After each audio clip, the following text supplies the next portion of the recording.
திருமாவளவன் சொல்றாரு, நீங்க சொல்றீங்களே ஓட்டுக்கு காசு கொடுக்காம வெல்லுமா? கம்யூனிஸ்ட் கட்சி இருக்குல்ல, கம்யூனிஸ்ட் கட்சிக்கே காசு இவங்க தானே கொடுக்க சொல்றாங்க. என்ன நீங்க பெரிய ஆட்சி, ஒரு நேர்மை, பெரிய கூட்டணி, வலிமைன்னு உங்க விரும்பி கொடுக்குறாங்களா? வாக்குக்கு விலை இருக்கு. திராவிட பன்னிகளின் ரத்தத்தை குடிக்கிற உண்ணிகளாக தான் இந்த இந்திய கட்சிகள் இப்படி தெரியுது. பன்னி செத்துருச்சுன்னா உண்ணி இறங்கி அதுவா போயிடும். சின்ன வீடு பத்திரிக்கையில சின்ன வீடு படம், அதுல ஐயா பாக்கியராஜ் மனைவி எப்படி கட்டி பிடிச்சிட்டு இருப்பாப்ல, இந்த பக்கம் கள்ளக்காதலிக்கு பூ கொடுத்துட்டு இருப்பாப்ல. அதுதான் திமுக. இங்கிட்டு பேசிக்கிட்டு இருக்க மதவாதத்துக்கு எதிர்ப்பு, பாசிச எதிர்ப்பு, சங் பரிவார் கும்பலை நாங்கள் நுழைய விட மாட்டோம் அப்படின்ட்டு இந்த பூ கொடுக்கறது யாருக்குன்னா பிஜேபிக்கு தான். எதிர்கட்சியா இருக்கும்போது இந்தி தெரியாது போடா, ஆளுங்கட்சியா இருக்கும்போது இந்திக்காரனே வாடா, அண்ணன் படத்தை நீங்க ஓடவில்லை. அதுக்கு முன்னாடி தம்பி விஜய் என்ன சொல்லிட்டாரு, அவர் படத்தையும் தான் நீங்க கிழிச்சிங்க, பதாகையை கிழிச்சிங்க. உங்களுடைய KGF 1, 2 நாங்க எந்த இடையூறு இல்லாம ஓட விட்டோமே. அது இவங்க ஆட்சியில் இருக்கும்போது நாங்க வந்தாலும்பாங்க, நாங்க வந்தா தூத்துக்குடி துப்பாக்கி சூட்டுக்கு ஒரு விசாரணை நடத்தி உடனே கொண்டு வருவோம். நாங்க அது ஆட்சியே முடிய போகுது. 2 மாசத்துல கொடநாடு கொலை வழக்கு விசாரிச்சு நீதியை நிலைநாட்டுவோம். நாங்க எங்கிட்டு நாட்டுறாங்க? இது மாறி மாறி இது ஒரு எங்க ஊர் நம்ம கிராமங்களில் எரிஞ்ச கட்சி எது எரியாத கட்சின்னு ஒரு பாட்டு கச்சேரி நடக்கும். அது மாதிரிதான் இது. அது அப்பவே மூடி மறைச்சிட்டாங்க இவங்க. யார் அந்த சார்னு இவங்க சட்டசபையில் பதாகை பிடிச்சாங்க, எல்லாம் பேசினாங்க, சூரிட்டிலாம் ஒட்டி தான் பார்த்தாங்க. அது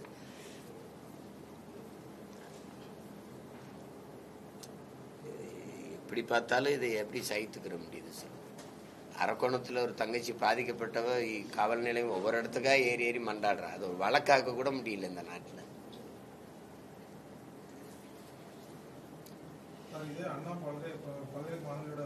அந்த எஃப்ஐஆர் காப்பி வெளியே வந்ததுங்கிறதுக்காக தான் தமிழக காவல்துறை விசாரிக்கப்படாதுன்னு சொல்லி சென்னை உயர்நீதிமன்றம் சிறப்பு புலனாய்வு அமைச்சு 154 நாள்லயே குற்றப்பத்திரிகையெல்லாம் ரெடி பண்ணி இப்போ ஃபைனல் வந்துருச்சு. இப்போ இது நாங்க தான் இது பண்ணோம், திமுக ஆட்சி தான் இது பண்ணுச்சு, திமுக ஆட்சி தான் பெண்களுக்கு எதிராக. அது ஒன்னும் அப்படிதான் எடுத்துக்கிறோம், ஒன்னொன்னே அப்படிதான் எடுத்துக்கிறோம். எல்லாத்தையும் தங்களுக்கான இதாக தான் எடுத்துக்கிறோம். அது இப்ப பொள்ளாச்சி பாலியல் வழக்கு தீர்ப்பு இவங்க ஆட்சியில வந்தவொடனே எங்க ஆட்சியில தான் வருதுன்னு அப்படித்தான் எடுத்துக்கிறது இவங்க. நீங்க கேளுங்களேன், இந்த பக்கத்து வீட்டு மாடு பசுமாடு கண்ணு போட்டிருக்குன்னு நாங்க தான் காரணம்பாங்க. இதுக்கு பழக்கம். திராவிட கட்சிகளின் ஆட்சி முறையே இதுதான். இந்த நம்ம ஊர்ல குருவி உட்கார பணம்பழம் விழுந்துச்சு, காக்கா உட்கார பணம்பழம் விழுந்துச்சுன்னு சொல்லுவாங்கல்ல, அது பணம்பழம் பழுத்து இப்போ அப்போ விழலான்னு இருக்கும். அது காக்கா உட்கார்ந்தவொன்னா அது விழுந்ததுன்ட்டு ஒரு கதை தான். அந்த கதை தான் இது காலங்காலமா ஓடிட்டு இருக்கு. எது ஒன்றை சாதிச்சிருக்கீங்க நீங்க? எந்த இடத்துல சாதிச்சிருக்கீங்க? இந்திய எதிர்ப்பு எதில் உறுதியா நின்றீங்களா? இந்திய திணிச்ச கட்சி எது? காங்கிரஸ். அந்த கட்சியோட அற்ப தேர்தல் வெற்றிக்கு அரசியல் லாபத்துக்காக கூட்டணி வச்சு எந்த எதிர்ப்பும் இல்லாம இந்தி வந்துருச்சு. இருக்கா இல்லையா? இப்ப எங்க இந்தி இல்ல? ஒவ்வொன்னையும் எடுத்து சொல்லுங்க, ஒவ்வொன்னையும் சொல்லுங்க. 18 வருஷம் ஆட்சியில் தொடர்ச்சியா 18 ஆண்டுகள் அங்க இருந்தீங்க. அப்பவெல்லாம் மாநில பட்டியலுக்கு கல்வியை திருப்பி கொண்டு வரல, உங்க ஆட்சியில தான் எடுத்துக்கிட்டு போனாங்க. அப்ப நீங்க முழு அதிகாரத்தில் இருக்கும்போது கொண்டு வந்திருக்கலாம். இப்ப மாநில பட்டியலுக்கு கொண்டு வர நாங்க போராடுவோம். இதெல்லாம் இது வெறும் பசப்பு இனிப்பு வெற்று வார்த்தைகள். இதை இன்னும் நம்ம இந்த கூட்டம் நம்பிட்டு தானே இருக்கோம். நம்ம எது ஒன்று எங்களால தான் நடந்ததுங்கிறது ஒரு சாதி கலவரம் சொல்லுங்களேன். அடிச்சுக்கிட்டா தமிழர்கள் வெட்டிக்கிறாங்க. அப்ப ஏன் திராவிட வர மாட்டேங்குது? எந்த பெருமையும் திராவிடருக்கு போயிரும். சட்டசபையிலே தமிழ்நாட்டை தமிழர்களை இழிவுபடுத்தி விட்டாங்க. அந்த நேரத்தில் திராவிடர்களை இழிவுபடுத்தினதா வர்றதில்லை. பாராளுமன்றத்தில் பேசும்போது அவங்க சொன்ன திராவிட அதை எங்களையே இழிவு அப்படி பேசுறதில்ல, தமிழர்களை இழிவுபடுத்தி விட்டார்கள். கேவலப்படுத்துறது சொல்றதுக்கெல்லாம் இந்த கருத்துக்கு தான் விஜய் கண்டன அறிக்கை கொடுத்திருக்கிறார். அதாவது தமிழக அரசு இதுல உரிமை கொண்டாடுறது இதை நாங்க செஞ்சோன்றது சொல்றது ரொம்ப இது அந்த மாதிரி வார்த்தை யூஸ் பண்ணாதீங்க. இதையும் சொல்லுங்க. டாஸ்மார்க்கை நாங்க தான் திறந்து வச்சு பல லட்சக்கணக்கான பெண்களின் தாலியை நாங்க தான் அறுத்தோம் அப்படின்னு சொல்லுங்க. பெரியாரை நீங்க அதுல பின்பற்றீங்களா இல்லையா?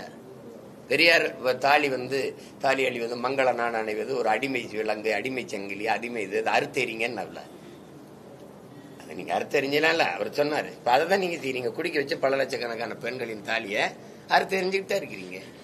அதையும் சொல்லுங்க, அதையும் நாங்க தான் சாதிச்சோம் அப்படி சொல்ல வேண்டியதானே? அப்படி சொல்லலாம்ல? கொடுமை. அது எது ஒன்றையும் இப்படி அவங்க தனக்கானதை ஆக்கிக்கிடுவாங்க. ஏதாவது ஒரு எங்க ஆட்சியில் நடந்தது, நாங்க தான் அதை சாதிச்சோம் அப்படின்றது. தக்லை படத்துல வந்து அதோட விளம்பர வந்து கமல்ஹாசன் வந்து கன்னட அமைப்புகள்லாம் அங்க வந்து மிகப்பெரிய போராட்டம் நடத்திட்டு இருக்காங்க. கமலோட திரைப்படத்தை நாங்க வந்து இந்த திரையிட மாட்டோம், அவர் மன்னிப்பு கேட்கணும்னு சொல்லி சொல்றாங்க. இவர் தெளிவா சொல்லிட்டாப்ல, நான் அன்பின் மீதான உணர்ச்சி பொங்கல் தான் அப்படி பேசினேன், அது வரலாற்று அறிஞர்கள் எனக்கு சொல்லி கொடுத்ததும் அதை தான் நான் பேசுறேன்னு சொல்லிட்டாரு. ஆனா கன்னட அமைப்புகளே இப்படி சொல்றாங்களா, இதுல வந்து திமுக அரசு மௌனமா இருக்கு சார். அவருக்கு எம்பி பதவியும் கொடுத்துருக்காங்க, அப்ப இதுக்கு ஆதரவா தெரிவிச்சு எதுவுமே இது பண்ணாம அமைதியா இருக்காங்க சார். அவங்க அமைதியா தான் இருப்பாங்க. அவங்க தானே அந்த அரசு நிறுவுறதுக்கு போய் வாக்கு கேட்டாங்க. ஒரு சொட்டு தண்ணி தர முடியாதுன்னு சொல்ற அந்த அரசை நிறுவத்தான் இவங்க போய் வாக்கு கேட்டாங்க. அதான் ஐயா ஸ்டாலின் அவர்கள் போய் ஒரு கட்சி தலைவரா போல தமிழ்நாட்டு முதல்வரா இருந்துட்டு தானே போய் கேட்டாரு. அப்புறம் எப்படி பேசுவாரு? ஒரு வரலாற்று பூர்வமா பேசுவோம். நீங்க எங்களுடைய தோற்றுவா, எங்களுடைய இனத்தினுடைய தொடக்கம் எதுன்னா நாங்க பேசுறோம். கன்னட இனத்தினுடைய தொடக்கம், அந்த மொழியினுடைய தொடக்கம் எது, தோற்றுவாய் எதுன்னா அவங்க அந்த மொழியில் ஆய்வறிஞர் கூட பேசிட்டோம். ஓஹோ, எல்லாருக்கும் தெரியும். தமிழ்தாய் வாழ்த்து இருக்குது இல்ல, தமிழ்தாய் வாழ்த்துல ஆரியம் போல் வழக்கொழிந்துங்கிற சொல்ல எடுத்தது யாரு? கன்னடமும் கழிதெலுங்கும் கவின் மலையாளமும் துளுவும் உன் உதிரத்தில் உதித்ததுன்னு இருக்குல்ல, அந்த வார்த்தைகளை தூக்குனது யாரு? அந்த வரிகளை எல்லாம் எடுத்தது யாரு? இது ஐயா கருணாநிதி தான். ஏன் எடுத்தாரு?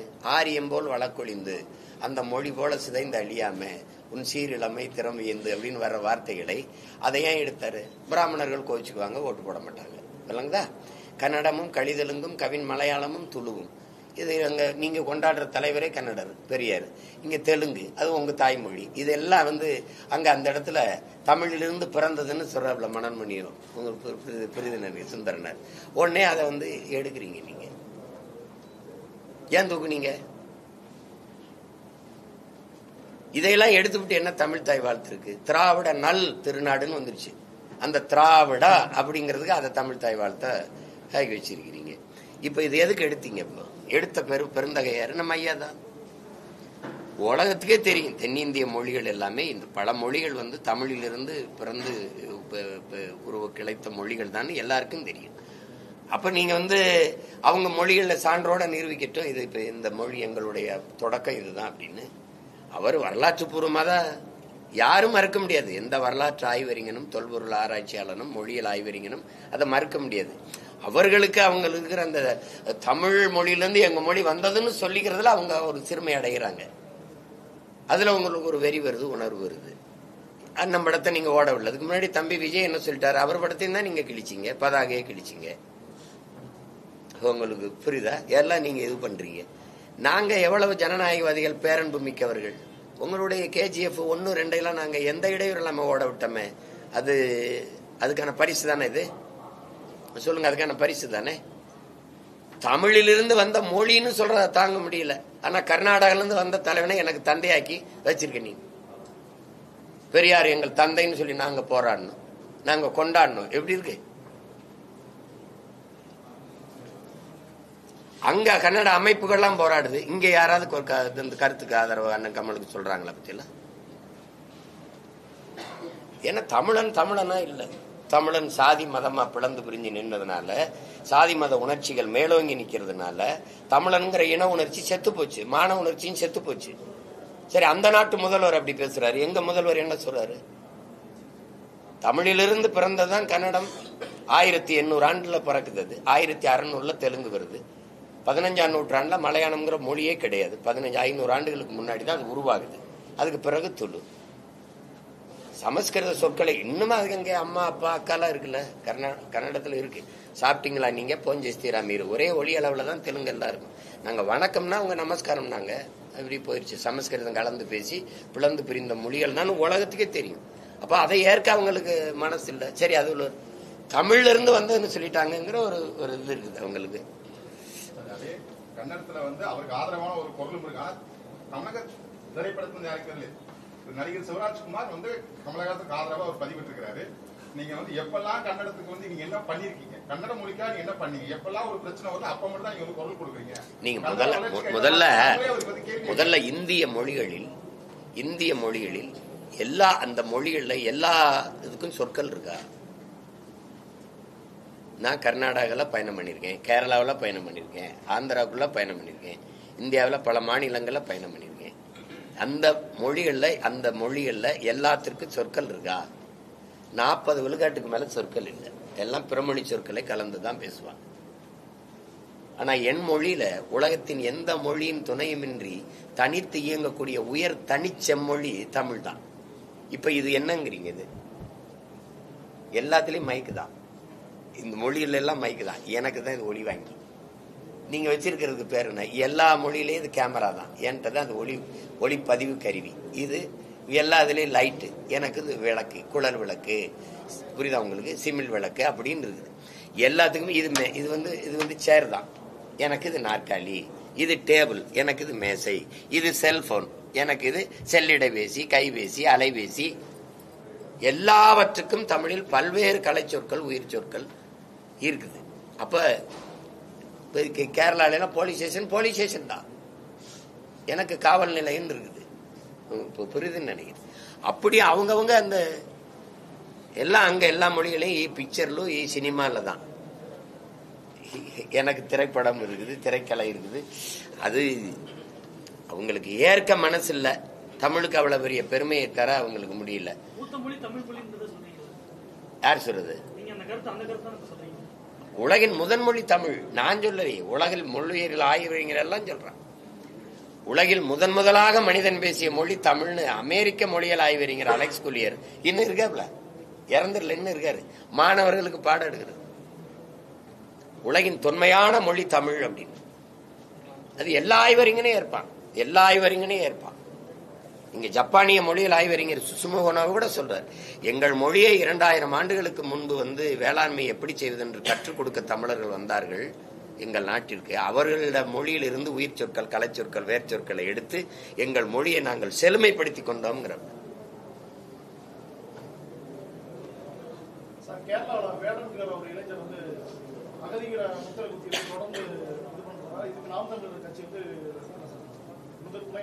நான் என்ன செய்யணும்னு நினைக்கிறீங்க?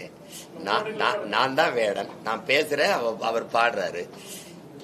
நாங்க உங்களுக்கு அடிபட்ட புலியும் அடிமைப்பட்ட இனமும் வந்து கிளர்ந்து எழும்போது, எழுச்சி கொள்ளும் போது எவரும் எதிர் நிற்க முடியாது. புரியுதா உங்களுக்கு? தமிழ் தேசிய மக்கள் வந்து அவங்களுடைய ஆன்மா விழிப்புற்று எழுது. அது உலகம் பூரா பரவி கிடக்கிறோம். நாங்க எங்களுடைய வலி ரொம்ப ரொம்ப அதிகம். அந்த வலியின் வெளிப்பாடு தான் அந்த புள்ள வந்து வெடிச்சு பாடுறான். அது மாதிரி உலகம் பூரா எங்க பிள்ளைகள் இன்னைக்கு துடிச்சு வெடிச்சு கிளர்ந்து எழுதுறாங்க. நான் அவரளவுக்கு பாட வரல, நான் பேசுறேன். அவர் என்ன அளவுக்கு பேச வரல, பாடுறாப்ல. அதுல வந்து அகதி என்ன அகதி? தெற்காசி முழுமைக்கும் பறவை வாழ்ந்தவன், இமயம் வரைக்கும் பறவை வாழ்ந்த துணைக்கண்டமே என்னது? கெடுவாய்ப்பா காலடியில் குறுகி குறுகி நாங்க இப்படி வந்து நிக்கிறோம். இன்னைக்கு நாடற்றவர்கள் ஆக்கப்பட்டோம். நாடற்றவர்கள் அல்ல, நாங்க ஆக்கப்பட்டோம். ஒரு நாள் அந்த நாடு எங்கள் கைவரப்பெறாதா என்ன? சொல்லுங்க. எங்களுடைய பேரன்பிலும் பெருந்தன்மையும் நாங்க பிழை செய்தோம். வந்தவரெல்லாம் வாழ வச்சோம், சொந்த வரை அகதியா வாழ வச்சோம். வாழ வச்சதோட நின்றுதான் எங்களுக்கு இந்த பிரச்சனை இல்ல. ஆள வச்சோம், அடிமையானோம், அவ்வளவுதான். வேடலுங்கிறது என்னுடைய இசை, என்னுடைய இன்னொரு பிரதி, அதோடைய இசை வடிவம். அது அவன் ஆவேசத்தை, அவனுடைய ஆவேசத்தை அவனுக்கிட்ட இருந்த ஆற்றல்ல வெளிப்படுத்துறான். அது இப்ப நாங்க இது பேசணும்னு வச்சுக்கிறீங்களா, மேலும் நெருக்கடியை தான் அவனுக்கு கொடுப்பாங்க. ஓ இவன் அல்லாவே, புரியுதா அவங்களுக்கு? முதல்ல ராவண பெரும்பாட்டுன்னு சொன்னவன் நான் தாங்க. இப்ப புரியுதுன்னு நினைக்கிறேன். ஆனாவை நெஞ்சில சுமந்தது நான் தான். எங்க பிள்ளைகள்லாம் தாலி மங்களம் நான் அணியும் போது ஆனாதான் போடுவாங்க. ஆனாவை தான் நெஞ்சில நாங்க எல்லாம் அணிந்து போடுவோம். அது வந்து என் அன்னைக்கும் என் அன்னை தமிழுக்கும் முதலாக அது இருக்குது. எங்களுடைய மறை அகர முதல என்றுதான் அகர எழுத்துல தான் தொடங்குது. உயிர் தந்த உறவுகளான அம்மா அப்பாவுக்கு அதான் முதல் எழுத்தா இருக்கு. அன்பு, அறிவு, அடக்கம் போன்ற உயர்ந்த பண்புகளுக்கு அதான் இருக்குது. அததான் அவர் விளக்கி சொல்றாரு. அத ஏன் நெஞ்சில நீ ஆனா குத்திருக்கேங்கிறத இப்ப தெரியாம யாருன்னு உங்களுக்கு இதுக்கு மேல ரொம்ப விளக்கம் சொல்ல வேண்டியது இல்லை. சென்னையில குடிசை இருந்த விவகாரத்துல தாவேகா நிர்வாகி தாக்கப்பட்டது நீங்க கண்டனம் தெரிவிச்சீங்க. ஆனா அதே அரசு காவல்துறை சார்ந்த சொல்றாங்க, அவங்களோட கட்சியில பேர் வாங்குறதுக்காக இந்த மாதிரியான ஒரு விஷயத்த வந்து தாக்குதல் அவங்க ஒரு குற்றச்சாட்டு வச்சாங்க. நேற்று ஒரு அறிக்கை கொடுத்தாங்க. இன்னைக்கு அதே அமைச்சர் சேகர் பாபு அவங்க அந்த மாதிரி வந்து தாக்கப்பட்ட நிகழ்வு நடந்திருந்தால் அவர்கள் மீது உரிய நடவடிக்கை எடுக்கப்படும் ஒரு கருத்தை பதிவு பண்ணி எப்படி பாக்குறீங்க? பொய் சொல்லி விளையாடுறதுக்கு என்ன நாங்க பொழுதுபோக்காது. நீங்க விபத்துங்கிறீங்க, விபத்துனா பாதிக்கப்பட்டவர்களுக்கு உதவக்கூடாதா? ஒரு சாலையில ஒரு விபத்து தான் விட்டு போவீல, இதுல என்ன பேர் வாங்குறது? சரி, அந்த உதவியை நீங்க செஞ்சு ஏன் பேர் வாங்கல? தமிழக வெற்றி கழகத்தினுடைய பிள்ளைகள் போய் உதவி செஞ்சு பேர் வாங்குறதுக்கு உதவி செஞ்சாங்க. அதையே நீங்க உங்க கட்சி உறுப்பினர்களோ அல்லது தொண்டர்களோ போய் அந்த உதவியை செஞ்சு நீங்க பேர் வாங்கியிருக்கலாமே. உங்களை யார் வேணாம்னா அவங்க சொல்ற கருத்து அடி வாங்கி, அதாவது அவங்க கட்சியோட, அதாவது அவங்களோட தலைமை அவங்க வந்து பார்க்கணும் அப்படின்ற ஒரு கருத்துக்காக அவங்க அடி வாங்குறதாகவே சொல்றாங்க ஒரு கருத்து. இதெல்லாம் கால கொடுமைன்னு தான் நினைச்சுக்கணும். இதெல்லாம் இது என்ன விளையாட்டுக்கு நாங்க சும்மா இருக்கும்போது எங்களை அடிச்சாங்கன்னு போய் சொல்லி வாங்குற அளவுக்கு என்ன இருக்குது? அப்படி பேர் வாங்கணும்னு என்ன இருக்கு? இல்ல தம்பி விஜய் வந்து அதை தீர விசாரிக்காம ஒரு அறிக்கையை கொடுத்து கண்டிப்பாருன்னு நீங்க நினைக்கிறீங்களா?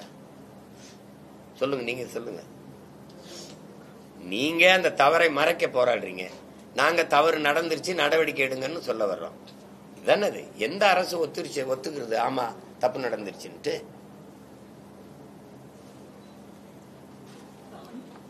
அன்புமணியை மத்திய அமைச்சராக்கி தவறு செய்துவிட்டு என்று பாமக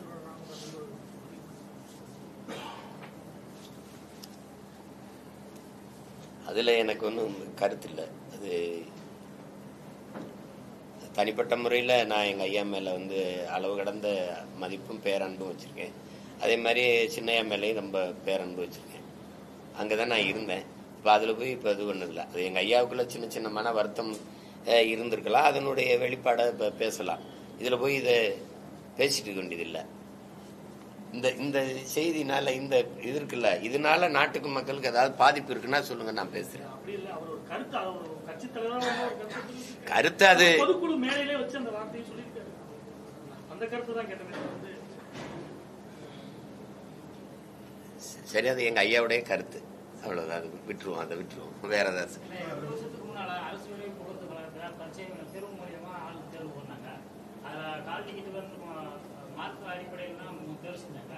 அவங்க இன்டர்வியூ போயிட்டு வந்தவங்க நிறைய பேர் பணம் இல்லாத வேலைக்கு போக சூழ்நிலை இருக்குது. இன்டர்வியூ அடமிட்டு வந்திருக்காங்க. வந்து அவங்க என்ன காரணத்துக்கு வேலை அடைக்கிறாங்கன்னா எனக்கு பணம் இல்லை, ரூபா கட்டுறாங்க, அதனால எனக்கு வேலைக்கு போக முடியும்னு சொல்றாங்க. அதாவது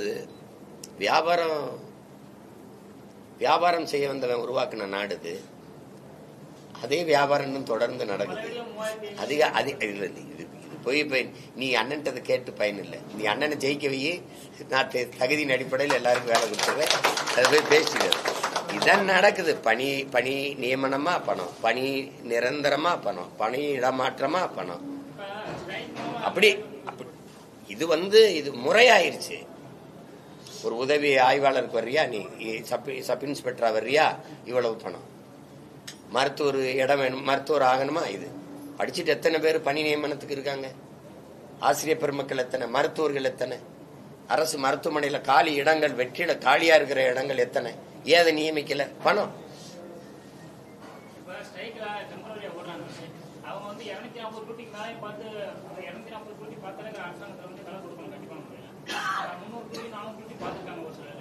அவங்களுக்கு வேலை கிடைக்காம இருக்கு, அவங்க தொடர்ச்சியா மனு கொடுத்துட்டு தான் இருக்காங்க. எந்த ஒரு அரசு சரியான பதில் கொடுக்க முடியாது. தொழிற்சாரா சட்டத்தின் அடிப்படையில் வந்து அரசு போக்குவரத்து கழகத்துக்கும் இவங்களுக்கு கிடையாது, சம்மந்தம் கிடையாது. அதே மீறி இப்போ வந்து 250 கன்ஃபார்ம் முடிச்சுட்டாங்க. முடிச்சு ஆதாரத்தை கூட ஒப்படைச்சிட்டாங்க. ஒப்படைச்சுமே அவங்களுக்கு வந்து வேலை கிடைக்கும். சரி பாப்போம். இப்ப இது போராடி பெறதுக்கு இன்னும் 6 மாசம் தான் இருக்கு. மொத்தமா மாத்துவோம், எல்லாத்தையும் மாத்தி இதுக்கு ஒரு பலி பண்ணுவோம். 2026 பொறுத்தவரை வந்து திமுகவுடைய எதிர்கட்சிகளும் ஒற்றுமையா இல்ல, அதனால வந்து ஒற்றுமை பலம் இல்லாதனால திமுகவே திருப்பி வந்துடும் சொல்லி தொழில்நுட்ப சொல்றாரு. அவரே நேற்று ஒரு அறிக்கையும் அது கிடையாது. நீங்க எல்லா மற்ற கட்சிகள்லாம் ஒன்னா நின்னா திமுகவை வீழ்த்த முடியும்னு நினைக்கிறாங்க. அதுல இல்ல, ஒன்னா நின்று தான் வீழ்த்தணும்னு நான் நினைக்கிறேன். நான் தனியா ஒன்னா நின்று திமுகவை வீழ்த்தணும்னு நினைக்கிறேன். அது ஒண்ணு நீங்க வீழ்த்த முடியாத பெரிய கோட்டையோ ஒரு இதோ எல்லாம் ஒன்றும் கிடையாது. அது திருப்பி நான் சொல்ல பாருங்க, ரஷ்ய அதிபர் ஸ்டாலின் சொல்றாப்புல, உலகத்தில் வெல்ல முடியாத படை என்ற ஒன்று இருந்ததாக வரலாற்றில் செய்தி இல்லடான். இது ஏமாத்துறது. எதிர்கட்சி தலைமையா கூட வர முடியாத அளவுக்கு கட்சி தோத்து இருக்குல்ல. பல இடங்கள்ல கட்டுத்தொகை இழந்தது இருக்குல்ல அந்த கட்சிக்கு. அப்புறம் என்ன பேசிட்டு இருக்கிறீங்க? வீழ்த்த முடியாதுன்னு ஒண்ணு இல்ல. உயர்ந்த நோக்கம், உயர்ந்த தத்துவம், கடுமையான உழைப்பு, கோட்பாடு இருந்தா வீழ்த்தலாம். திமுக இதெல்லாம் எங்க அண்ணன் திருமாவளவன் சொல்றாரு, நீங்க சொல்றீங்களே. ஓட்டுக்கு காசு கொடுக்காம வெல்லுமா? ஐயா ஸ்டாலின் முதலமைச்சர் தானே, பெரிய தலைவர் தானே. அவர் தொகுதியில அவர் நிக்கிற இடத்துல வாக்குக்கு காசு கொடுக்காம வெல்லுவாரா? பதில் இருக்கா உங்ககிட்ட?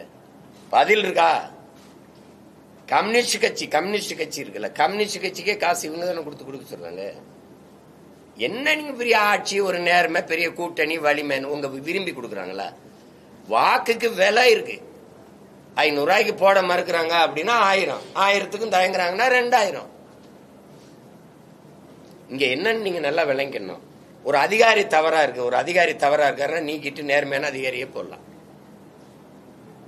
புரியுது நினைக்கிறேன். ஒரு அமைச்சர் தப்பா இருக்காருன்னா அவரை பதவியில வச்சுட்டு வேற நல்ல அமைச்சரை போடலாம். ஆனா இங்க எல்லாமே தப்பா இருக்கு. ஒரு கிணறுல நச்சு நீர் இருந்ததுன்னா, விஷ நீரா இருந்ததுன்னா, அது கெட்டு போச்சுன்னா அது இறச்சி ஊத்திட்டு வேற தண்ணியை ஊற விடலாம். ஒரு ஏரி விஷமாயிருச்சு, நஞ்சாயிருச்சுன்னா அந்த ஏரி தண்ணீர்லாம் வெளியேற்றிட்டு வேற தண்ணீரை நிரப்பலாம் அல்லது சரி பண்ணலாம். கடல் நஞ்சாயிருச்சுன்னா என்ன பண்ணுவீங்க? மக்கள் பெருங்கடலை நஞ்சாக்கியவர்கள், விஷமாக்கியவர்கள் இந்த ஆட்சியாளர். நான் கெட்டவன், நான் ஊழல் லஞ்சத்தில் ஊறி திளைத்தவன். என்னை கேள்வி கேட்கிற அருகதையோ தகுதியோ நேர்மையோ முன்னாடி இருக்கிற என் மக்களுக்கு இருக்கக்கூடாது. அப்ப என்ன செய்யறது? நான் அடிச்ச கொள்ளையில அவனுக்கு கொஞ்சம் பங்கு கொடுத்துடணும். அந்த பங்கு தான் வாக்குக்கு 1000, வாக்குக்கு 500. உனக்கு மிக்சி, உனக்கு கிரைண்டரு, உனக்கு குடும்ப தலைவிக்கு 1000, உன் படிக்க போற பெண்ணுக்கு புதுமை பெண்ணுன்னு 1000, அது தமிழ் மகன் ஒரு 1000. என்னது இது? என்னது இது? இதெல்லாம் என்ன ஸ்கீம்? இதெல்லாம் திட்டம். இதெல்லாம் வளர்ச்சியில வருது. இதெல்லாம் வளர்ச்சியா? 10 லட்சம் கோடி கடனை வாங்கி வச்சுட்டு அதிக கடனை பெற்றிருக்கிற நாடு இந்தியா. இந்தியாவில் அதிக கடனை பெற்றிருக்க மாநிலம் தமிழ்நாடு. யாரு கேட்டது உனக்கு 1000 ரூபாய்? என் தங்கச்சி கேட்டுச்சா பள்ளிக்கூடத்து படிக்க போறேன்னு? கல்வியை தரப்படுத்தி இலவசமா கொடு. இலவச பேருந்து யாரு கேட்டா? மாணவர்களுக்கு இலவச பஸ் பாஸ் கேட்டானா? என் பிள்ளை கேட்டானா?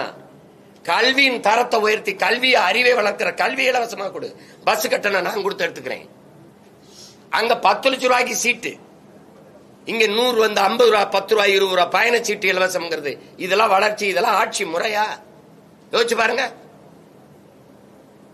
இது கேவலமா இருக்கு. ஒன்னு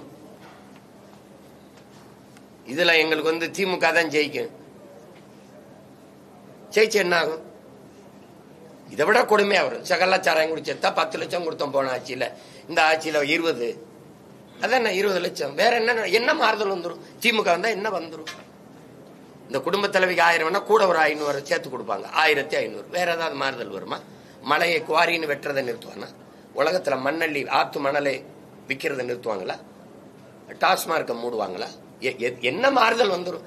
லஞ்சம் வாங்குறது இந்த சொல்றாருல, எந்த ஒரு வேலையா இருந்தாலும் காசு. அப்புறம் இது கவர்மெண்டா கமிஷன் மண்டியா? கவர்மெண்டா கமிஷன் கிடையாது. சொல்லுங்க, எது கமிஷன் கொடுத்தா தான் அவர் எதிர்கட்சியா இருக்கும்போது கமிஷன் கரப்ஷன் இப்படி பேசிட்டு, அப்புறம் அது வந்தா அதேதான் கலெக்ஷன். அதானே அதேதான் இப்ப நடக்குது. கடமை, கண்ணியம், கட்டுப்பாடு எல்லாம் அது ஒண்ணுக்கு தான் இங்க தட்டுப்பாடு இருக்குது. வேற என்ன இருக்காங்க? என்ன மாறுதல் வந்துடும்? 5 ஆண்டுகளை தமிழகம் கண்ட வளர்ச்சியை சொல்லுங்க.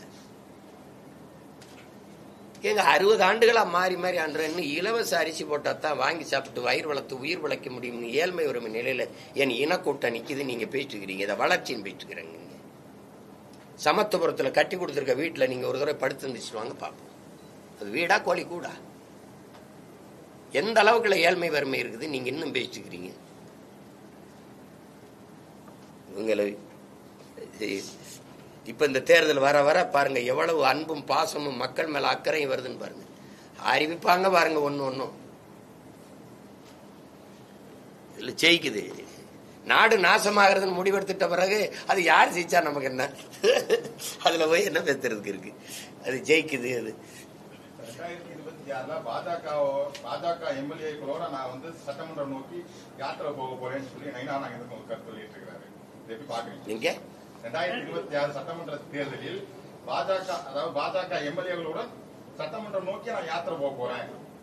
இவங்க எல்லாம் வந்து ரத யாத்திரை, வேல் யாத்திரை நடத்தினாங்க. நான் வந்து சட்டமன்றத்தை நோக்கியான ஒரு யாத்திரை நடத்துறேன் அப்படின்னு சொல்லி பாஜக மாநில தலைவர் ஒரு கருத்து வெளியிட்டிருக்கிறாரு. ஒரு கட்சியின் தலைவர் அந்த கட்சியில் இருக்கிற தொண்டர்களை அல்லது இயக்க தோழர்களை உற்சாகப்படுத்துவதற்கு பேசுறதுதான். இதுக்கு எல்லாத்துக்கும் என்னட்ட கருத்து கேட்கணும். நீங்க திராவிட கட்சிகளை தாண்டி பாஜக இடமில்லைன்னு சொல்றவங்களும் நீங்க தான். இப்ப அவங்களுக்கே வந்து பாஜக எம்எல்ஏக்கள் இங்க வரதுக்கான திராவிட அதே அதே அதே எங்க மாமா நாயனார் நாயந்திரன் கேளுங்க. தனிச்சு நின்று வென்று சட்டசபையில இந்த மாதிரி ஊர்வலமா போக முடியுமா? அப்ப திராவிட கட்சி தோல் தானே உங்களுக்கு இருக்குதா? திராவிட பண்டிகள் இல்லைன்னா உங்களுக்கு ரத்தம் ஏது? திராவிட பன்னிகளின் ரத்தத்தை குடிக்கிற உண்ணிகளாக தான் இந்த இந்திய கட்சிகள் இப்படி தெரியுது. பன்னி செத்துருச்சுன்னா உண்ணி இறங்கி அதுவா போயிடும். உங்களுக்கு புரியுதுன்னு நினைக்கிறேன். அதனாலதான் இந்த திராவிட கட்சியில விழிக்கிறாங்க. திமுக இல்லைன்னு வச்சுக்கிறீங்களேன், இந்திய கட்சிகளுக்கு கதவே இல்லை, மூடிடுவான். இவர் 2 பேர் தான். உங்களுக்கு பல தடவை சொல்லியிருக்கேன். சின்ன வீடு பத்திரிக்கையில சின்ன வீடு படம், அதுல ஐயா பாக்கியராஜ் வந்து மனைவி எப்படி கட்டி பிடிச்சிட்டு இருப்பாப்ல, இந்த பக்கம் கள்ளக்காதலிக்கு பூ கொடுத்துட்டு இருப்பாப்ல. அதுதான் திமுக. இங்கிட்டு பேசிக்கிட்டு இருக்க மதவாதத்துக்கு எதிர்ப்பு, பாசிச எதிர்ப்பு, சங் பரிவார் கும்பலை நாங்கள் நுழைவிட மாட்டோம் அப்படின்ட்டு இந்த பூ கொடுக்கறது யாருக்குன்னா பிஜேபிக்கு தான். இது ஒரு கூட்டம். இது அதான் நம்பிட்டு தெரிய வேண்டியதான். நம்ம முதலா இங்க இந்தியா முழுமைக்கு அவரே சொல்றாரு பாருங்க, ராஜ்நாத் சிங்கே சொல்றாரு. இந்த பாரதிய ஜனதா கட்சியினுடைய ஆட்சியை 5 ஆண்டு நிலை பெறச் செய்து இந்தியா முழுமைக்கும் பிஜேபி வளர செய்தல்ல பெரும்பங்கு ஐயா கருணாநிதிக்கு இருக்குன்னு சொல்றாரு. அவரே பேசியிருக்காரு. ஐயா வாஜ்பாய் அரசு 5 ஆண்டுகள் அப்படி நிலையான ஆட்சியை தக்க வைக்க வச்சு அதுக்கு நாடெங்கிலும் பிஜேபி வேறு பரப்ப வச்சதுல பெரும்பங்கு இவருக்கு இருக்குங்கிறாங்க. அதுக்கு நன்றி கடனாக தான் அந்த காசு வெளியிட்டது. புரிதல் வைக்கிறவங்களுக்கு. அதனால அது அப்ப கூட அவங்க காலில் நடக்க முடியல. ஒரு திமுக காலோ அதிமுக காலோ தேவைப்படுது. அதிமுக கூட்டணியில் இல்லாம இதை பேசினா அதை நம்ம வரவேற்கலாம். சரி, ஒரு கட்சினா அந்த கட்சி ஆட்சி அதிகாரத்தில் இருந்த கட்சி தான் அந்த ஆட்சி காலங்களில் செய்த இந்த சேவைகளை, நலத்திட்டங்களை அது சொல்ல வேண்டியதே இல்லை. இப்ப எங்க தாத்தா காமராஜ்கிட்ட போய் நம்ம செய்த சாதனைகள்லாம் எடுத்து படம் எடுத்து ஒரு இது மாதிரி எடுத்து போட்டு காட்டலாம் மக்களுக்கு. என்ன சாதனை பண்ணிருக்கோம்?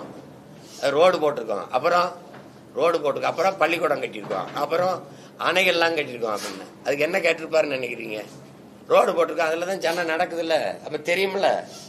பள்ளிக்கூடம் பிள்ளையவே படிக்குதுல்ல, அதெல்லாம் தெரியுமில்ல. அணை கட்டிருக்கேன், அதுதான் விவசாயி பயன்படுத்துறாள், அவனுக்கு தான் தெரியுமில்ல. இதை படமா அவர் எடுத்து காட்ட போறியா? சரி, எம்பிடி செலவாகும்? 2 லட்சம் ஆகும். அட சனியம் பிடிச்சுன்னு எந்திரிச்சு போகுதுக்கு இன்னும் 10 பள்ளிக்கூடம் கட்டி பிள்ளைகளை படிக்க வச்சிருவேன்னு போனால அவர் செயல் அரசியல், சேவை அரசியல் இருந்தாரு. இது வெறும் செய்தி அரசியல்.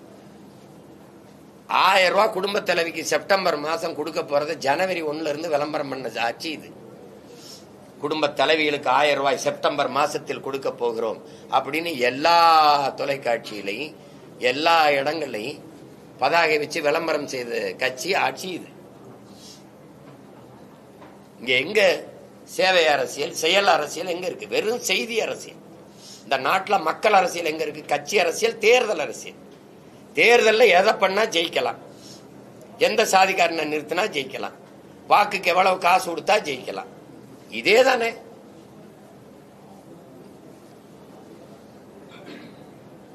ஒரு கேள்விதான். சட்டசபையில் நம்முடைய முதல்வர் ஐயா 1 லட்சம் போராட்டங்களுக்கு மக்களுக்கு நாங்க 1 லட்சம் போராட்டங்களுக்கு அனுமதி கொடுத்திருக்கோம்னு பெருமையா சொல்றாங்க. இந்த 3 ஆண்டுகள்ல 1 லட்சம் போராட்டம் நடத்துறதுக்கு அனுமதி கொடுத்திருக்கிறதுல என்ன பெருமை இருக்கு? 1 லட்சம் பிரச்சனைகளே மக்களுக்கு கொடுத்திருக்கிறீங்க. அதுல 50,000 போராட்டத்துக்கு மேல நீங்க அனுமதியை தரல. என்னாலாம் பல போராட்டங்களுக்கு அனுமதி என்று போராட்டத்தை கைவிட்டேன். ஆசிரியர் பெருமக்கள் பணி நிரந்தரம் கேட்டு அவங்க ஆசிரியர்கள் கூடும்போது வர அப்படி கைது பண்ணி தூக்கி திருப்பி அனுப்பிவிட்டீங்க. மாற்றுத்திறனாளிகள் போடும்போது நல்ல இரவில் கைது செய்து கொண்டு போய் கண்காணாத இடத்துல விட்டுட்டு வந்துட்டீங்க. அப்படி பல போராட்டங்களை இருட்டடி செய்து மூடி மறைச்சிங்க.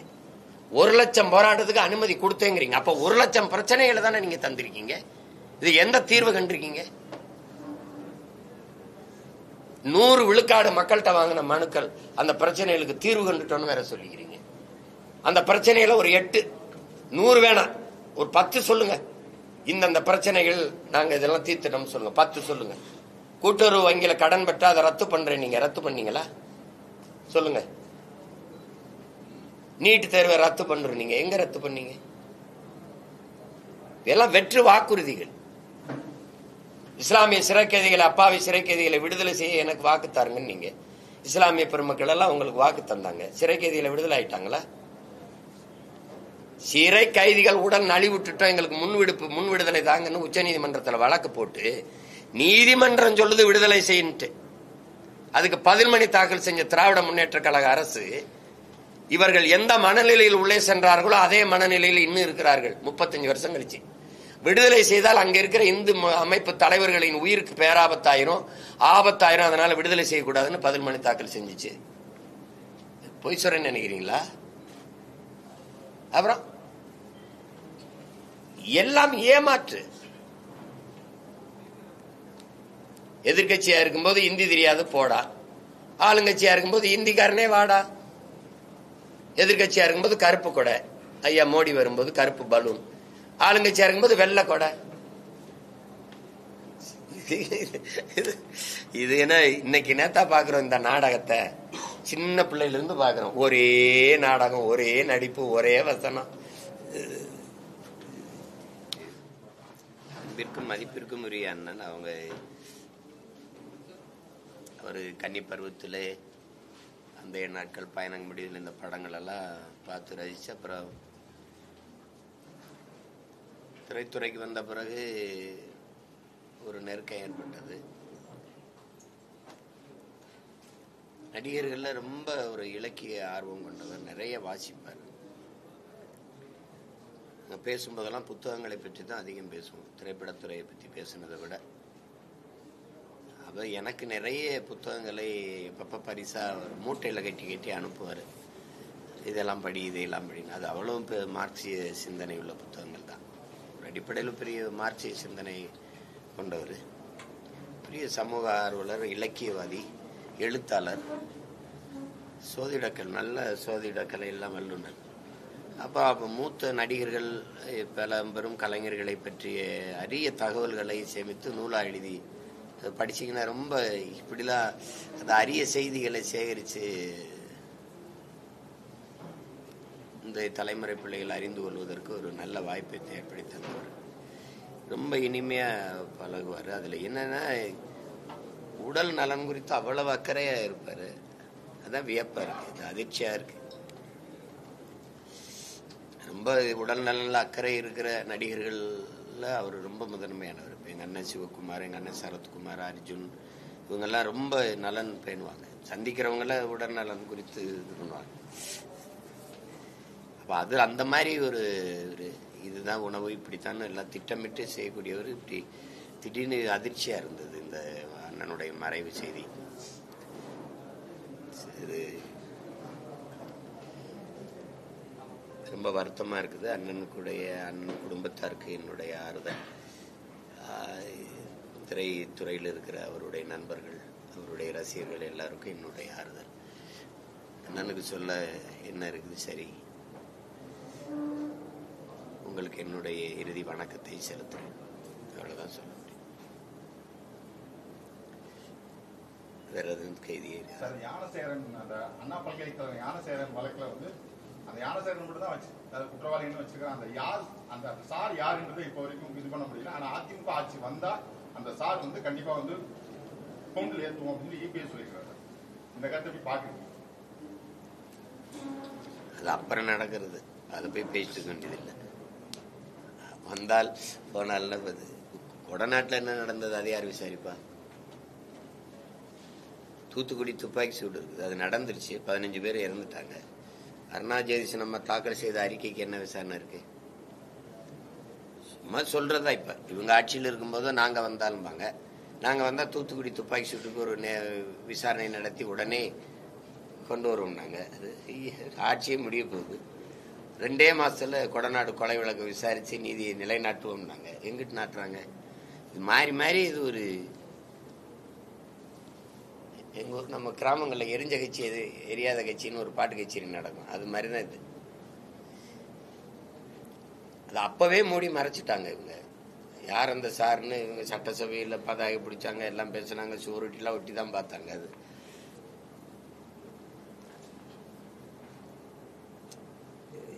எப்படி பார்த்தாலும் இதை எப்படி சகித்துக்கிற முடியுது சார்? அரக்கோணத்தில் ஒரு தங்கச்சி பாதிக்கப்பட்டவ காவல் நிலையம் ஒவ்வொரு இடத்துக்கா ஏறி ஏறி மண்டாடுறா. அது ஒரு வழக்காக்க கூட முடியல இந்த நாட்டில். இது அண்ணா பல்கலை மாணவியோட அந்த எஃப்ஐஆர் காப்பி வெளியே வந்ததுங்கிறதுக்காக தான் தமிழக காவல்துறை விசாரிக்கப்படாதுன்னு சொல்லி சென்னை உயர்நீதிமன்றம் சிறப்பு புலனாய்வு அமைச்சு 154 நாள்லயே வந்து குற்றப்பத்திரிகையெல்லாம் ரெடி பண்ணி இப்போ ஃபைனல் வந்துருச்சு. இப்போ இது வந்து நாங்க தான் இது பண்ணோம், திமுக ஆட்சி தான் இது பண்ணுச்சு, திமுக ஆட்சி தான் பெண்களுக்கு எதிராக. அது ஒன்னும் அப்படிதான் எடுத்துக்கிறோம். ஒன்னொன்னே அப்படிதான் எடுத்துக்கிறோம். எல்லாத்தையும் தங்களுக்கான இதாக தான் எடுத்துக்கிறோம். அது இப்ப பொள்ளாச்சி பாலியல் வழக்கு தீர்ப்பு இவங்க ஆட்சியில வந்தவொடனே எங்க ஆட்சியில தான் வருதுன்னு அப்படித்தான் எடுத்துக்கிறது இவங்க. நீங்க கேளுங்களேன், இந்த பக்கத்து வீட்டு மாடு பசு மாடு கண்ணு போட்டிருக்குன்னு நாங்க தான் காரணம்பாங்க. இதுக்கு பழக்கம். திராவிட கட்சிகளின் ஆட்சி முறையே இதுதான். இந்த நம்ம ஊர்ல குருவி உட்கார பணம்பழம் விழுந்துச்சு, காக்கா உட்கார பணம்பழம் விழுந்துச்சுன்னு சொல்லுவாங்கல்ல, அது பணம்பழம் பழுத்து இப்போ அப்போ விழலான்னு இருக்கும். அது காக்கா உட்கார்ந்தவொன்னா அது விழுந்ததுன்ட்டு ஒரு கதை தான். அந்த கதை தான் இது காலங்காலமா ஓடிட்டு இருக்கு. எது ஒன்றை சாதிச்சிருக்கீங்க நீங்க? எந்த இடத்துல சாதிச்சிருக்கீங்க? இந்தி எதிர்ப்பு எதில் உறுதியா நின்றீங்களா? இந்திய திணிச்ச கட்சி எது? காங்கிரஸ். அந்த கட்சியோட அற்ப தேர்தல் வெற்றிக்கு அரசியல் லாபத்துக்காக கூட்டணி வச்சு எந்த எதிர்ப்பும் இல்லாம இந்தி வந்துருச்சு. இருக்கா இல்லையா? இப்ப எங்க இந்தி இல்ல? ஒவ்வொன்னையும் எடுத்து சொல்லுங்க. ஒவ்வொன்னையும் சொல்லுங்க. 18 வருஷம் ஆட்சியில் தொடர்ச்சியா 18 ஆண்டுகள் அங்க இருந்தீங்க. அப்பவெல்லாம் மாநில பட்டியலுக்கு கல்வியை திருப்பி கொண்டு வரல. உங்க ஆட்சியில தான் எடுத்துக்கிட்டு போனாங்க. அப்ப நீங்க முழு அதிகாரத்தில் இருக்கும்போது கொண்டு வந்திருக்கலாம். இப்ப மாநில பட்டியலுக்கு கொண்டு வர நாங்க போராடுவோம். இதெல்லாம் இது வெறும் பசப்பு இனிப்பு வெற்று வார்த்தைகள். இதை இன்னும் நம்ம இந்த கூட்டம் நம்பிட்டு தானே இருக்கோம். நம்ம எது ஒன்று எங்களால தான் நடந்தது, எங்களால நடந்ததுங்கிறது ஒரு சாதி கலவரம் சொல்லுங்களேன். அடிச்சுக்கிட்டா தமிழர்கள் வெட்டிக்கிறாங்க. அப்ப ஏன் திராவிட வர மாட்டேங்குது? எந்த பெருமையும் வந்து திராவிடருக்கு போயிரும். சட்டசபையிலே வந்து தமிழ்நாட்டை தமிழர்களை இழிவுபடுத்தி விட்டாங்க. அந்த நேரத்தில் திராவிடர்களை இழிவுபடுத்தினதா வர்றதில்ல. பாராளுமன்றத்தில் பேசும்போது அவங்க சொன்ன திராவிட அதை எங்களையே இழிவு அப்படி பேசுறதில்ல, தமிழர்களை இழிவுபடுத்தி விட்டார்கள். கேவலப்படுத்துறது சொல்றதுக்கெல்லாம் இந்த கருத்துக்கு தான் விஜய் வந்து கண்டன அறிக்கை கொடுத்திருக்கிறாரு. அதாவது தமிழக அரசு இதுல வந்து உரிமை கொண்டாடுறது வந்து இதை நாங்க செஞ்சோன்றது சொல்றது வந்து ரொம்ப வந்து இது அந்த மாதிரி வார்த்தை யூஸ் பண்ணாதீங்க. இதையும் சொல்லுங்க. டாஸ்மார்க்கை நாங்க தான் திறந்து வச்சு பல லட்சக்கணக்கான பெண்களின் தாலியை நாங்க தான் அறுத்தோம் அப்படின்னு சொல்லுங்க. பெரியாரை நீங்க அதுல பின்பற்றீங்களா இல்லையா? பெரியார் தாலி அழி வந்து மங்கள நாடு அணைவது ஒரு அடிமை விலங்கு, அடிமை சங்கிலி, அடிமை இது அறுத்தெறிங்கன்னு அதை நீங்க அறுத்தெறிஞ்சல அவர் சொன்னாரு. இப்ப அதை தான் நீங்க செய்றீங்க. குடிக்க வச்சு பல லட்சக்கணக்கான பெண்களின் தாலியை அறுத்தெறிஞ்சுக்கிட்டே இருக்கிறீங்க. அதையும் சொல்லுங்க. அதையும் நாங்க தான் சாதிச்சோம் அப்படி சொல்ல வேண்டியதானே? அப்படி சொல்லலாம்ல? கொடுமை. அது வந்து எது ஒன்றையும் இப்படி அவங்க தனக்கானதை ஆக்கிக்கிடுவாங்க. ஏதாவது ஒரு எங்க ஆட்சியில் நடந்தது, நாங்க தான் அதை சாதிச்சோம் அப்படின்றது. தக்லை படத்துல வந்து அதோட விளம்பர வந்து கமல்ஹாசன் வந்து கன்னட அமைப்புகள்லாம் அங்க வந்து மிகப்பெரிய போராட்டம் நடத்திட்டு இருக்காங்க. கமலோட திரைப்படத்தை நாங்க வந்து இங்க திரையிட மாட்டோம், அவர் மன்னிப்பு கேட்கணும்னு சொல்லி சொல்றாங்க. இவர் தெளிவா சொல்லிட்டாப்ல, நான் அன்பின் மீதான உணர்ச்சி பொங்கல் தான் அப்படி பேசுறேன், அது வரலாற்று அறிஞர்கள் எனக்கு சொல்லி கொடுத்ததும் அதை தான் நான் பேசுறேன்னு சொல்லிட்டாரு. ஆனா கன்னட அமைப்புகளை இப்படி சொல்றாங்களா? இதுல வந்து திமுக அரசு மௌனமா இருக்கு சார். அவருக்கு எப்படி பதவி கொடுத்துருக்காங்க? அப்ப இதுக்கு ஆதரவா தெரிவிச்சு எதுவுமே இது பண்ணாம அமைதியா இருக்காங்களா சார்? அவங்க அமைதியா தான் இருப்பாங்க. அவங்க தானே அந்த அரசு நிறுவுறதுக்கு போய் வாக்கு கேட்டாங்க. ஒரு சொட்டு தண்ணி தர முடியாதுன்னு சொல்ற அந்த அரசை நிறுவத்தான் இவங்க போய் வாக்கு கேட்டாங்க. அதான் ஐயா ஸ்டாலின் அவர்கள் போய் ஒரு கட்சி தலைவரா போல தமிழ்நாட்டு முதல்வராக இருந்துட்டு தானே போய் கேட்டாரு. அப்புறம் எப்படி பேசுவாரு? ஒரு வரலாற்று பூர்வமா பேசுவோம். நீங்க எங்களுடைய தோற்றுவாய், எங்களுடைய இனத்தினுடைய தொடக்கம் எதுன்னா நாங்க பேசுறோம். கன்னட இனத்தினுடைய தொடக்கம், அந்த மொழியினுடைய தொடக்கம் எது, தோற்றுவாய் எதுன்னு அவங்க அந்த மொழியில் ஆய்வறிஞர் கூட பேசிட்டோம். ஓஹோ, எல்லாருக்கும் தெரியும். இந்த தமிழ்தாய் வாழ்த்து இருக்குது இல்ல, தமிழ்தாய் வாழ்த்துல ஆரியம் போல் வழக்கொழிந்துங்கிற சொல்ல எடுத்தது யாரு? கன்னடமும் கழிதலுங்கும் கவின் மலையாளமும் துளுவும் உன் உதிரத்தில் உதித்ததுன்னு இருக்குல்ல, அந்த வார்த்தைகளை தூக்குனது யாரு? அந்த வரிகளை எல்லாம் எடுத்தது யாரு? இது ஐயா கருணாநிதி தான். ஏன் எடுத்தாரு? ஆரியம் போல் வழக்கொழிந்து அந்த மொழி போல சிதைந்து அழியாம உன் சீரிழமை திறமையந்து அப்படின்னு வர்ற வார்த்தைகளை அதை ஏன் எடுத்தாரு? பிராமணர்கள் கோச்சுக்குவாங்க, ஓட்டு போட மாட்டாங்க. இல்லைங்களா? கன்னடமும் கழிதலுங்கும் கவின் மலையாளமும் துளுவும், இது அங்க நீங்க கொண்டாடுற தலைவரே கன்னடர் பெரியார், இங்க தெலுங்கு, அது உங்க தாய்மொழி. இதெல்லாம் அங்க அந்த இடத்துல தமிழிலிருந்து பிறந்ததுன்னு சொல்றாப்ல மனோன்மணியும் பிரிதினர் சுந்தரனர். உடனே அதை எடுக்கிறீங்க நீங்க. ஏன் தூக்குனீங்க?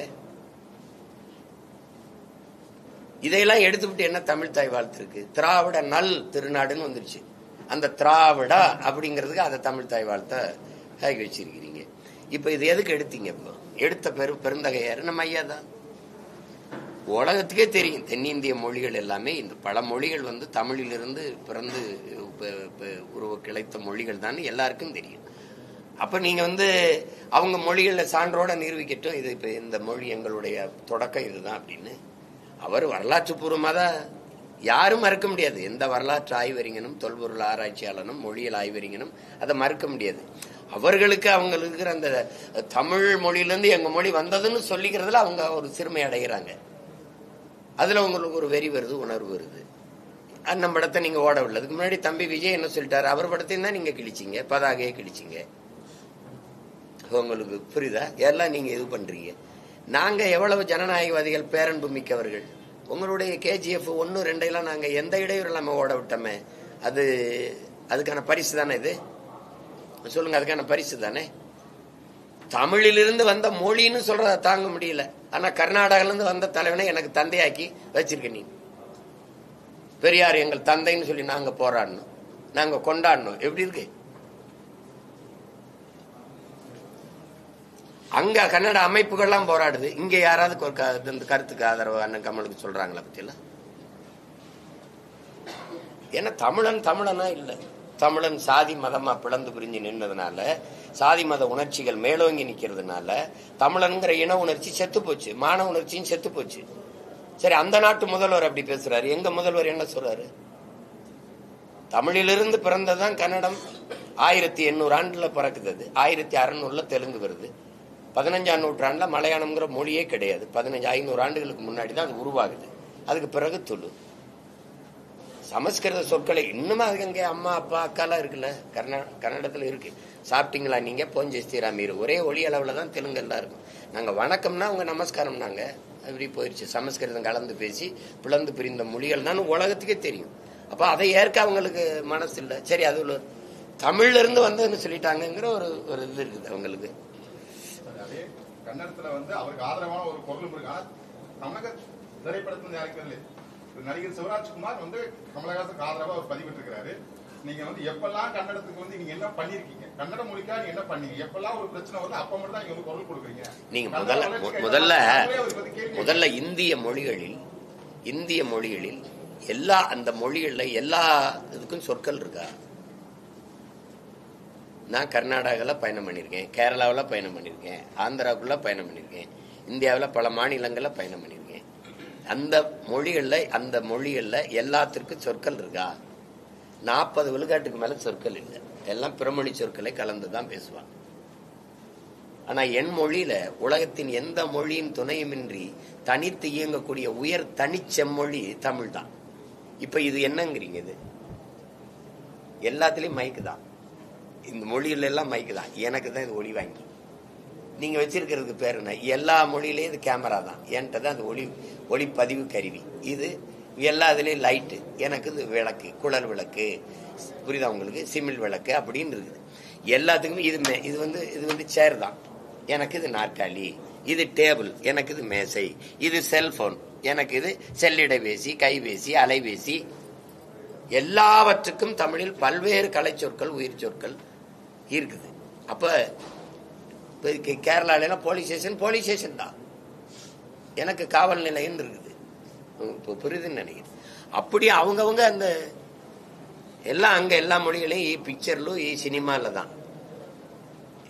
எனக்கு திரைப்படம் இருக்குது, திரைக்கலை இருக்குது. அது அவங்களுக்கு ஏற்க மனசு இல்லை. தமிழுக்கு அவ்வளவு பெரிய பெருமையை தர அவங்களுக்கு முடியல. யார் சொல்றது? உலகின் முதன்மொழி தமிழ். நான் சொல்லலையே, உலகில் மொழியியல் ஆய்வறிஞர் எல்லாம் சொல்றான். உலகில் முதலாக மனிதன் பேசிய மொழி தமிழ்னு அமெரிக்க மொழியியல் ஆய்வறிஞர் அலெக்ஸ் குலியர் இன்னும் இருக்காப்ல, இறந்துடல, இன்னும் இருக்காரு. மாணவர்களுக்கு பாடம் எடுக்கிறது.